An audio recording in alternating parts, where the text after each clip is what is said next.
युवा दिवस के रूप में मनाया जाता है। स्वामी विवेकानंद जी का जन्म नरेंद्र नाथ दत्त के परिवार में 12 जनवरी 1863 को हुआ था। वह रामकृष्ण परमहंस के शिष्य थे। उन्होंने वेदांत और योग के भारतीय दर्शन को पश्चिमी दुनिया में पेश किया और उन्होंने अंतर धार्मिक जागरूकता बढ़ाने 19वीं सदी के अंत में हिंदू धर्म को विश्व मंच पर लाने का श्रेय भी दिया जाता है। त्याग कर्म के विपरीत ज्ञान के मार्ग पर उन्होंने जोर दिया। ज्ञान का अंतिम उद्देश्य मोक्ष है, अर्थात संसार से मुक्ति थी। उन्होंने 1847 में अपने गुरु स्वामी रामकृष्ण परमहंस के नाम पर रामकृष्ण मिशन की व्यापक निजीकरण और परोपकारी कार्यों की भी शुरुआत की। स्वामी विवेकानंद जी ने 1893 में शिकागो में प्रथम धर्म संसद का आयोजन कर भारत का प्रतिनिधित्व किया था। स्वामी विवेकानंद जी का जो दर्शन था, उनके कुछ मूल्य थे जिनमें व्यक्तिगत जीवन और सामाजिक जीवन दोनों में अधिकांश सामाजिक निंदा के आधार होते थे। विवेकानंद जी ने आत्मा की आंतरिक पवित्रता और एकता पर आधारित अभिनय का एक नया सिद्धांत दिया था। विवेकानंद जी के अभिलेख और कुछ नहीं बल्कि एक आचार संहिता थी जो मनुष्य को एक अच्छा नागरिक बनाने में मदद कर सके। उनके अनुसार उन्हें मनुष्य को मन वचन कर्म से शुद्ध होना चाहिए, क्योंकि पवित्रता ही वास्तविक स्वभाव है और वही हमारा सच्चा दिव्य स्वरूप, या हम यूँ कहें कि वह हमारी आत्मा है।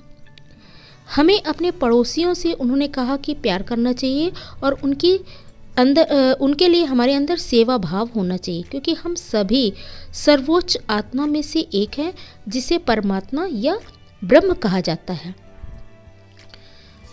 उनके अनुसार धर्म के लिए जो उन्होंने बातें कही तो कहा गया कि आधुनिक विश्व में स्वामी विवेकानंद के सबसे महत्वपूर्ण योगदानों में से उनके धर्म की व्याख्या ही है, जो संपूर्ण मानव जाति के लिए सामान्य पारलौकिक वास्तविकता का एक सार्वभौमिक अनुभव है। यह सार्वभौमिक सिद्धांत धर्म को अंधविश्वासों, हठ धर्मिता, पुरोहितवाद, असहिष्णुता की पकड़ से मुक्त करता है। अर्थात जितनी समाज में व्याप्त बुराइयां हैं उनसे दूर करने का श्रेय भी विवेकानंद जी को ही जाता है। उनका मानना था कि प्रत्येक धर्म सर्वोच्च स्वतंत्रता, सर्वोच्च ज्ञान, सर्वोच्च आनंद के लिए एक मार्ग प्रशस्त करता है। इसे किसी की आत्मा को परमात्मा के हिस्सों के रूप में महसूस करके पूरा किया जा सकता है। अर्थात हम ऐसे धर्म को लेकर के चलें जो हमारी आत्मा को परमात्मा से मिलाने के कार्य के साथ साथ एक मानव धर्म की ओर, जो मानव के प्रति मानव का धर्म है, उसके प्रति भी हमें जागरूक करे और हमें उस ओर प्रशस्त करे। स्वामी विवेकानंद जी ने शिक्षा के लिए जो बातें कही उसमें उन्होंने कहा कि शिक्षा हमारे लिए जो है राष्ट्रीय अनुपात में वृद्धि नहीं होती, किसी भी राष्ट्र की अनुपात में वृद्धि नहीं होती जब तक कि वहाँ पर शिक्षा में समानता का अधिकार न मिले। उन्होंने कहा कि हमारी शिक्षा प्रक्रिया ऐसी होनी चाहिए जो कि छात्र अपने मूल ज्ञान और शक्ति को प्रकट करने में मदद करे। अर्थात कोई भी छात्र जो हो वो अपनी बातों को इस तरह से प्रकट कर सके, अपनी हर बात को वो खुले तरह से कहने की उसके अंदर एक ऐसी सामर्थ्य होनी चाहिए। वे मानव निर्माण, चरित्र निर्माण की शिक्षा की बात करते थे। वो उनका कहना था कि हमारी शिक्षा प्रणाली ऐसी हो जो हमें सिर्फ व्यावसायिक शिक्षा की ओर ही प्रेरित ना करे, बल्कि हमारे चरित्र का भी निर्माण करे, हमारे अंदर मानव के प्रति, मानव के लिए जो हमारे कर्तव्य हैं उन बातों के लिए भी हमें तैयार करे। उन्होंने कहा कि शिक्षा से विद्यार्थियों को आत्मनिर्भर बनाना चाहिए और उन्हें जीवन की झलक दिखाने में मदद करना चाहिए। कहा गया भी उन्होंने ऐसा कि शिक्षित लोगों के वो आलोचक थे जो गरीबों की परवाह नहीं करते थे। ऐसे शिक्षित लोगों की उन्होंने कहा कि जो गरीबों की परवाह न करे, जो मानव के प्रति एक इंसानियत धर्म की जो एक पराकाष्ठा होनी चाहिए, वो अगर नहीं कर सकते हैं तो ऐसी शिक्षा का कोई औचित्य नहीं है। शिक्षा हमें समाज को एक उच्च से लेकर के अंतिम वर्ग तक जोड़ने का कार्य करे, न कि हमें विभाजित करे। उन्होंने कहा कि आधुनिक विज्ञान की जो कार्य प्रणाली है उसे जो है ऐसा होना चाहिए कि हम विज्ञान में तरक्की करें, लेकिन हम अपनी जो आस्था है उसके जो पहलू हैं उनसे भी हम दूर न होने पाए। हमें आस्था, ज्ञान और धर्म के साथ विज्ञान को साथ लेकर के चलने की बात स्वामी जी ने बोली थी।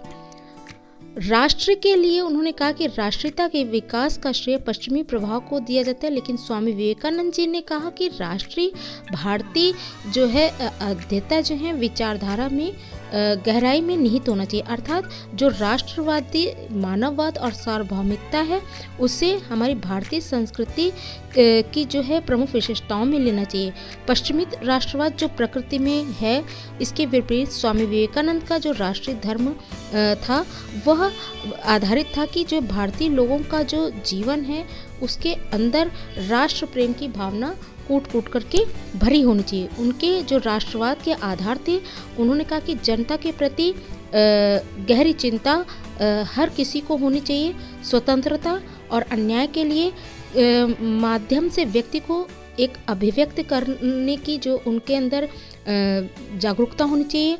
सार्वभौमिक भाईचारे का आधार होना चाहिए, जो जिससे कि दुनिया में हम लोग विश्व में आध्यात्मिक एकीकरण की ओर बढ़ सके। किसी भी व्यक्ति के अंदर निस्वार्थ कर्म की भावना होनी चाहिए। राजनीतिक और आध्यात्मिक दोनों प्रकार से स्वतंत्रता प्राप्त हो, लेकिन हम अपने कर्म के प्रति भी जागरूक रहें। उन्होंने अपने भाषणों में भारतीयों को, देशवासियों के मन में एक ऐसा आह्वान किया था कि जो हर भारतीय था उन्हें एक आइकॉन के तरह से देखने लगा था, और वो वास्तव में सभी के लिए प्रेरणा के स्रोत के रूप में आज भी जाने जाते हैं। स्वामी जी का मानना था कि अगर हमारे युवा दृढ़ निश्चय कर लें तो उनके लिए दुनिया में कुछ भी हासिल करना असंभव नहीं हो सकता। उन्होंने बच्चों से सफलता प्राप्ति के उद्देश्य में अपने आप को पूरी तरह से झोंक देने का भी आग्रह किया। उन्होंने कहा कि चुनौती के साथ किसी भी चुनौती का सामना करना वास्तव में सफलता का मार्ग प्रशस्त करना होता है। स्वामी जी ने युवाओं से केवल अपनी मानसिक एवं शारीरिक ऊर्जा का निर्माण करने की मांग की। उन्होंने कहा कि लोहे की मांसपेशियों के साथ फौलाद की नसें भी होनी चाहिए। 12 जनवरी को जब उनके जन्मदिन को युवा दिवस के रूप में मनाया जाता है और उस दिन से युवा सप्ताह भी शुरू किया जाता है, और राष्ट्रीय युवा सप्ताह के रूप में भारत सरकार हर साल ऐसे सप्ताह का आयोजन करती है।